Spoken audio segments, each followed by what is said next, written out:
Hey guys, Brad coming at you here with just a one card mail day from a break. But first, after I've had a few days for my eyes to heal from the bleeding of last Thursday night, quick apology to anyone who had to watch that. Oh my gosh. Started off pretty decent with like a 75-yard touchdown, and then that was one of the worst things I've ever seen. I already hate Thursday night football because the quality is always bad every Thursday night. But, oh my gosh. Yeah, we were on a third string center. It ended up being a backup guard because Tunzel had to move to the outside because Albert was hurt. But, oh my gosh. We weren't even functional. Tannehill, this is your 5th year? Number one biggest issue for the last 4+ years. Pocket presence / awareness. It stinks. And it still sinks, sadly. That's his biggest knock, and in that part just hasn't improved. He's improved the other stuff, like he throws the deep ball better. He's doing pocket awareness stinks. And then the coaching staff, when you saw your line was getting kind of dominated, especially in the second half, why don't you move the pocket? No, we're just going to have him sit back there, because in the second half, he didn't even have a shot. In the first half, he just didn't play well. The second half, he just didn't even have a shot. They just got dominated by Atkins and company. But, oh my gosh, that was bad. The defense at least held them to field goals, so the game, stayed within striking distance, where you're like, hey, if we could just get our head out of our rear ends, maybe. No, it was just bad. We look god-awful. Yikes. Wow. Speaking of god-awful, I can't even talk about it anymore, because that's playing off what it was. No one really played well. Everybody was awful. Speaking of awful, the Kansas City Chiefs on Sunday night. I mean, you knew Pittsburgh was going to be tough after getting it handed to them by the Eagles the week before, but yikes. Yikes. And then the Vikings, their D's still dominating. And their offense has been pretty efficient, too. You know, they're making enough plays. That's the key. So, they keep doing that. It's going to be just like Denver last year. As long as the offense can make just enough plays, they're going to be right there in every game. So, Broncos, Simeon got hurt. It didn't sound serious. So, hopefully he can keep playing because he's playing well, man. But Paxton Lynch got in the game. I thought the Broncos would take a little step back, but looking pretty good so far. Beat some good teams, too, so. And then, what is that? I think Julio Jones just caught another pass.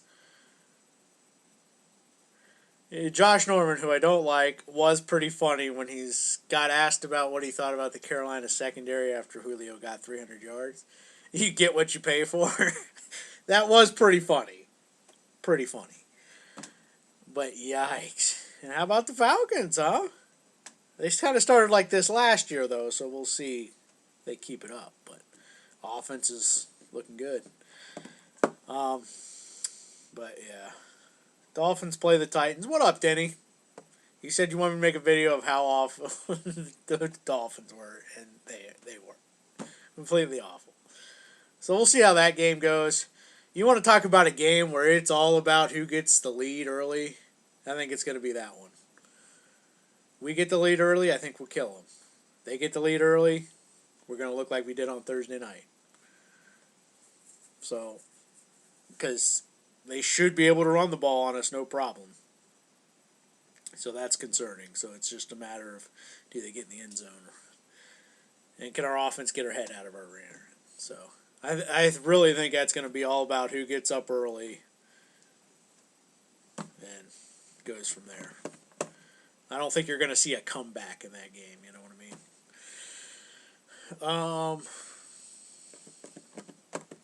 I think that's it. I decided to do... Oh, first off, we'll go in the hobby news here. over the last month or so, here's a few things that have happened. Both companies have had a couple screw-ups. We'll just go in order. We'll start with Topps. Topps Triple Threads. Supposed to come out, I think it was September 14th.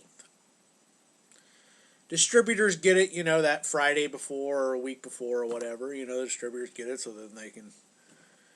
The distributors open the boxes and realize that there is no shrink wrap on the boxes.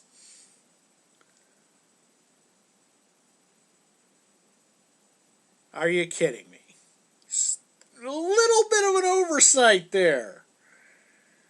So the product got recalled, which is their second recall in the last year or plus.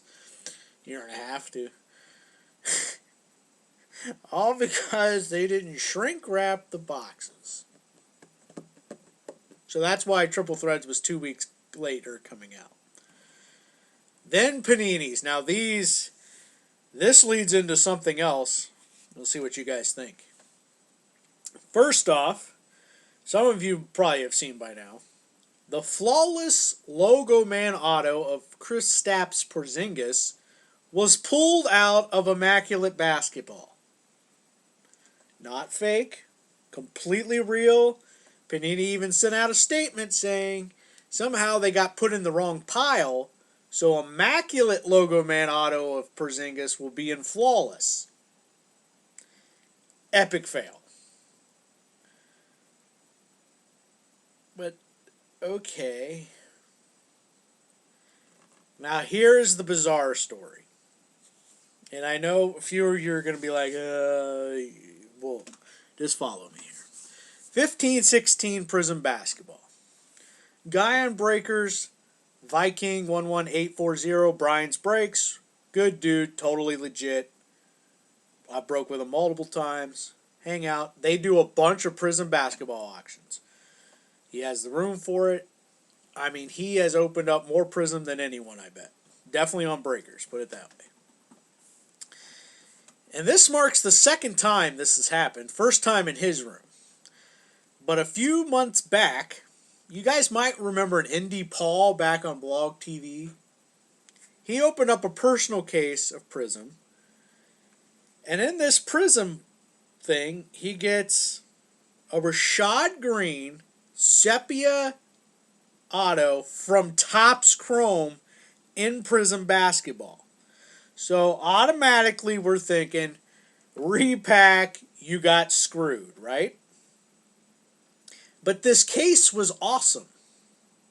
It was a good case.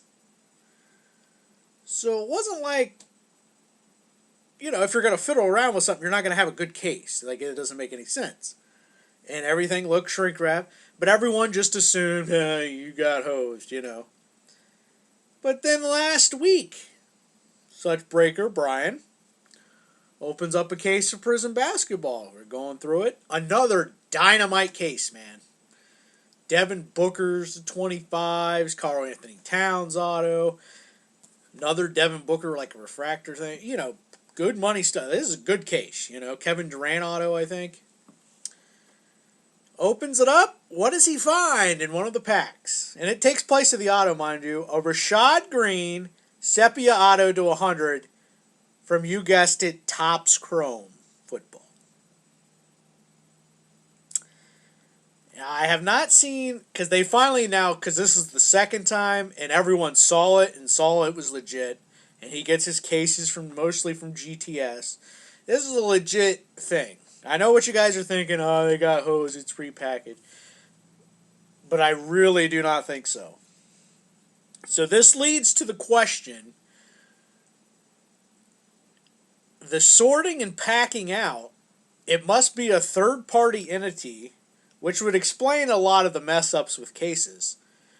Like hand-packed cases where you're like, how is this box loaded and this one sucks? Do they all use the same pack-out place? And that's how some of the cards got mixed in, like Topps got mixed in with Panini. Because now I think I saw another story where a guy found 4 Topps base cards in a Panini product. So, I think that's what it has to be, is it not? Because I really don't think this is like this scam, trying to repackage. Because the shrink lab looked all good. It's from a sealed case. It's reputable people. We're not talking, random dude somewhere. And it's happened twice. Makes you wonder. I haven't seen a statement put out yet because they finally put it all over the Blowout Forum, which of course half the people were like, "You sure you could trust this breaker?" Because that was just the automatic thought.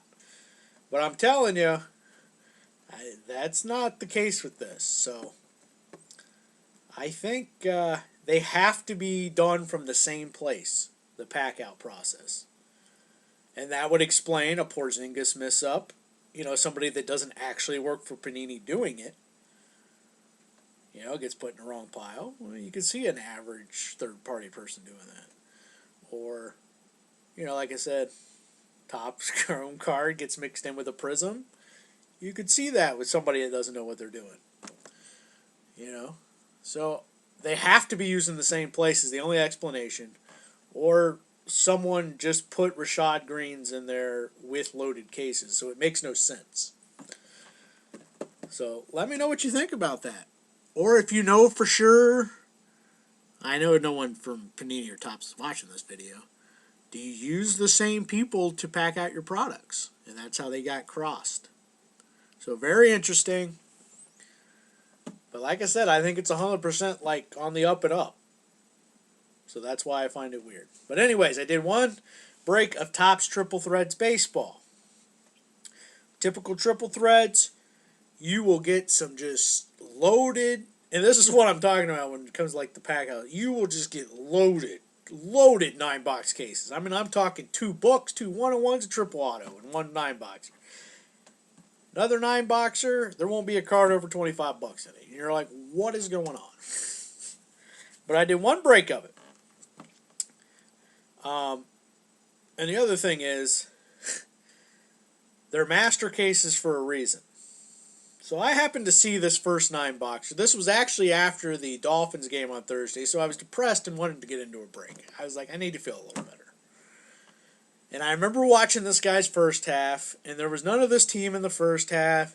There wasn't a 1-on-1 pooled. There wasn't like any all-star patches. So I was like, this half should be pretty loaded. And I was already eyeing a team before the game. Then I was like, if they're still there, I'm going to buy them. So I looked there, and the team's the Giants I was looking at. Reasonable rate. I was like, I'm going to try the Giants. And it wasn't going well until box 8, I believe. This is a 9-box case. Finally, this guy popped out because I didn't hit anything else. A few non-numbered base cards. That was it. I was like, this is going to be that kind of day, huh? And then this guy pops out. What up, Topps 85401? We got the Giants shortstop Brandon Crawford, patch autograph Ruby. And most of Rubies and Triple Threads are what? 101s, and this is pretty nasty. 101 Brandon Crawford patch autograph. So that's pretty nice. It really is a nasty looking card. Sick patch. I like it a lot. So 101, as you can see there. Just a gorgeous freaking card. And they play tonight against the Mets. Should be a pitcher's duel, which means it's going to be 11-10. But, yeah. So maybe he hits like a game-winning homer, and all of a sudden, bam. But from what because, I'm not the huge baseball guy. I'm more of I'll watch some baseball tonight, watch a few innings here and there. I watch some of the playoffs. And looking at the guy's stats, and from what I'm told, he's basically just a good, solid shortstop. Like that all-star, borderline all-star. He's not going to make the Hall of Fame or anything, but so I thought it was pretty nasty. Nice card. Can't complain with that. So, and we have some big release day today. Holy crap, I'm at 15 minutes and I showed one card. What is this, a Josh Johnson video? Film not yet rated? Birdcat 8 video? What am I turned into? What up, guys? Love you. Got Flawless Basketball coming out today, which I actually recommend in pick your team format. Do your research. Recommend that.